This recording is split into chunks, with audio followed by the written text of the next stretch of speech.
زمن الصليبيين. ويا جيش باكستان أسود الجبال ومحبي الإسلام، هلم إلى مسرى نبيكم وأولى الفتنتين.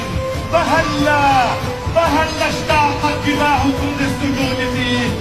ويا جيش تركيا، يا أحفاد السلطان محمد الفاتح وعبد الحميد، هلم إلى ساحات المسجد الأقصى فقد ضاقت برؤيتكم.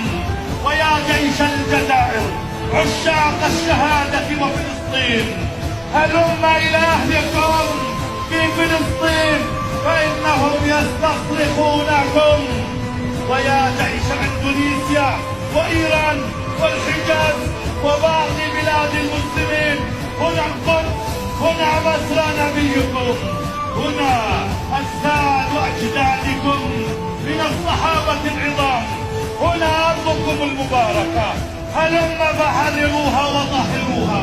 يا جيوش المسلمين عامة، نخاطبكم بقوله تعالى: يا أيها الذين آمنوا ما لكم إذا قيل لكم انفروا في سبيل الله اثاقلتم إلى الأرض أرضيتم بالحياة الدنيا من الآخرة فما متاع الحياة الدنيا في الآخرة إلا قليل.